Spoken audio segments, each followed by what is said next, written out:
So now let's begin with making an HTTP call.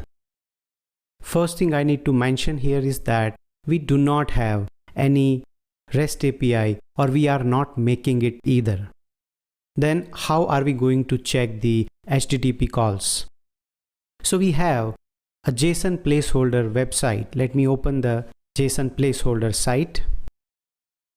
Here is the JSON placeholder, and this website gives you free fake API for testing and prototyping. So when you want to mock the REST API, the HTTP call environment, then you can use JSON placeholder. There are many services available in fact, but I am choosing this JSON placeholder.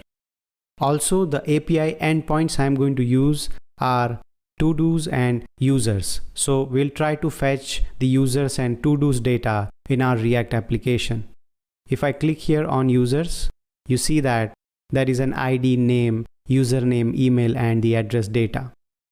Also, if I check on the to-dos, then there also we have the user ID, title, and completed flag. So it's just a sample data we have in the JSON format, and this is what we are going to retrieve inside our React application. So let's begin with the application. The first thing is I'm going to type npx create react app, and the application name I'm going to use is HTTP demo, and I press enter. This is going to create the application.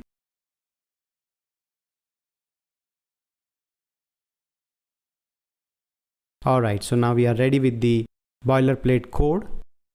Now I will go to app.js, and from header to header I'm going to remove the code. I'll just keep this division. Alright, so now we are done with the application. Now the first thing is I want to put two buttons here, users and to-dos. So let me have buttons. I'll say button, users, and also button, to-dos, and button. Now let's check the output. So here we see that the buttons are getting displayed. Let's give some formatting to the button also. I'll just show you very quickly. There is a ready CSS.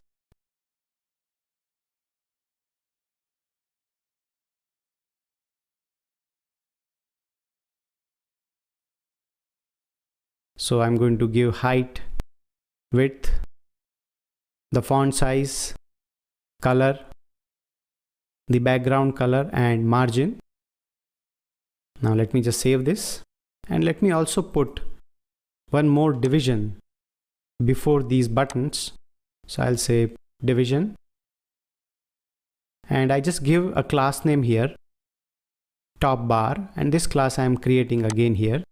So I'll go to app.css, I'll say dot top bar, width 100%, height 50 pixels, and background color where I give some RGB values.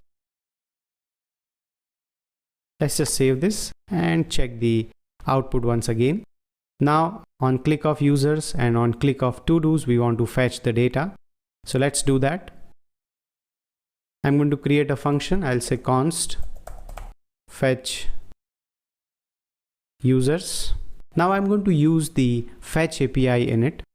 Here, if I have to explain the very basic thing at the moment, I can say that fetch works like this, that you give the fetch API. Here you give the URL, you put a comma, and you have an optional object literal. This object can have the request type and request configuration. At the moment, we don't want that. We are just going to fetch the data. So we do not need anything else here. We are just going to give the URL. Let me just go to the users and copy the URL.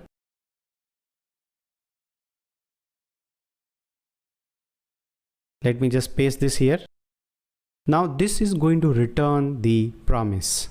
So I can say dot then, and let's say the value returned will be stored in the response because it's a response object. Again, I'm going to convert this response into JSON. So I'll say response.json. JSON is just a JavaScript function. So that gives me the JSON data. Again, I'm going to configure the next then, and the same JSON data, I'm going to just say console log. That's it.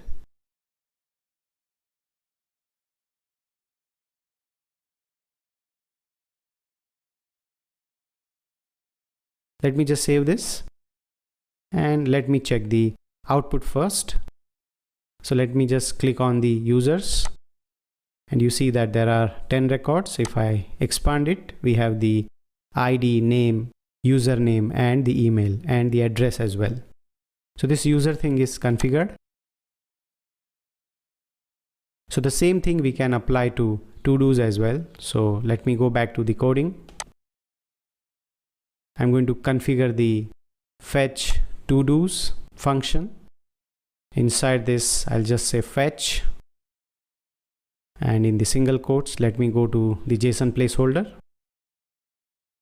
I select to-dos here. Let me copy the URL, and let's paste this URL here. And similarly, we'll say then, and the response, and next is the JSON, and I'm going to console log. So that's it. Let's save it again and go back to the output. So here I click on users. We have the data of users. Let me clear the console. If I click on to-dos, again we have the related records. So this is how we configure the basic GET request. We can do the post, delete, and various other requests. Of course, we are going to understand that step by step. In fact, we are going to configure this data in some component, and we'll try to organize the data in more presentable way. Now let's talk about a relative question. The question is, how do you call a REST API in your React application, or how do you make an HTTP call for that matter? So the way you make an HTTP call, earlier we had Axios, the Axios library. We still have it. You can certainly use it, but often we see that the Fetch API, the newer Fetch API approach is more appropriate, and developers are using this extensively. So this is how you make the Fetch API call, where you just pass the URL and then it returns the promise, and then you configure that response with JSON, and the converted JSON data you can display this way.